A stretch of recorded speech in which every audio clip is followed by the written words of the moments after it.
আপনি বলবেন 20ও পড়ছি 8ও পড়ছি। আরে 20 8 মানে বলবেন হ্যাঁ 20 রাকাত তারাবি পড়ছি, সাহাবায়ে কেরামের ঐক্যমতে 20 রাকাত তারাবি। আর 8 রাকাত তাহাজ্জুদ পড়ছি, এটা নবীর 12 মাসের আমল। 12 মাস পারি না, কষ্ট নষ্ট করি, রাতে এসে ঘুমায় যাই, ফজরের আগে উঠি, তাহাজ্জুদের সময় উঠতে পারি না। রমজানে যেহেতু সাহরি খাওয়ার সময় আল্লাহ উঠায়, এজন্য 8 রাকাত তাহাজ্জুদ পড়ছি, 20ও পড়ছি 8ও পড়ছি, 20 রাকাত তারাবি পড়ছি, 8 রাকাত তাহাজ্জুদ পড়ছি। এখন উনি কিন্তু নিয়ত করে আসছিল আপনারে অনেক কিছু বলবে, এই বেচারা তখন বলবে আপনি তাহলে পড়ছেন, হ্যাঁ 20ও পড়ছেন 8ও পড়ছেন, আচ্ছা আমি যাই। অনেক নিয়ত করে আসছিল, 2-3 ঘন্টা আপনারা জ্বালাবে। যেই বলবেন যে 20 8 দুইটাই করে ফেলছি, আর জ্বালাবে না। এই বুদ্ধিটা অবলম্বন করেন, হাজারো অনর্থক কথা থেকে আপনি বাঁচতে পারবেন। এই জন্য এই রমজানে বলবেন 20ও পড়ছি 8ও পড়ছি, 20ও পড়ছি 8ও পড়ছি, 20 রাকাত তারাবি, 8 রাকাত তাহাজ্জুদ। যেটা পড়ি নাই সেটা হলো আপনি যে নিয়ত করে আইছেন, এই নিয়তটা পড়ি নাই, যান চলে যান এখান থেকে। আল্লাহ আমাদেরকে কথাগুলা গুরুত্ব সহকারে অনুধাবন করার তৌফিক দান করেন। তাহলে 12 নাম্বার বেশি বেশি জিকির করা, মনে থাকবে নি?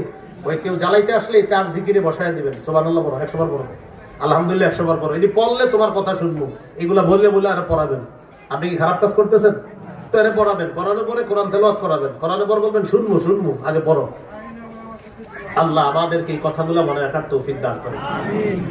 13 নাম্বার সারাদিন রোজা শেষ করলেন, ইফতার করা 13 নাম্বার। 14 নাম্বার ইফতার করানো, 13 নাম্বার ইফতার করা, 14 নাম্বার ইফতার করানো।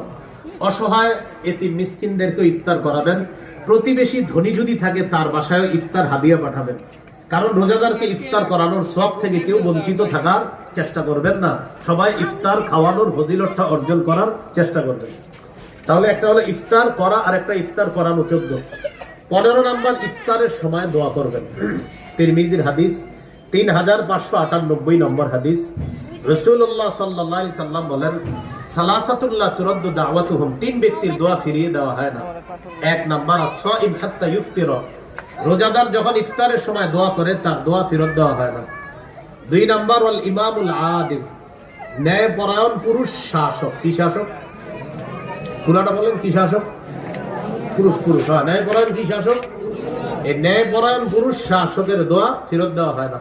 আল্লাহ আমাদের দেশে একজন ন্যায়পরায়ণ পুরুষ শাসক দান করেন। ন্যায়পরায়ণ পুরুষ শাসকের দোয়া ফিরিয়ে দেওয়া হয় না। হাদিসে আসছে, বুখারীর বর্ণনা, লা ইউফলিহা কওমুন আল্লাহু আমরাহুম ইমরাআ, ওই জাতি কিছুতেই সফল হবে না যে জাতি তাদের নেতৃত্বে কোনো নারীকে বসায় দেয়।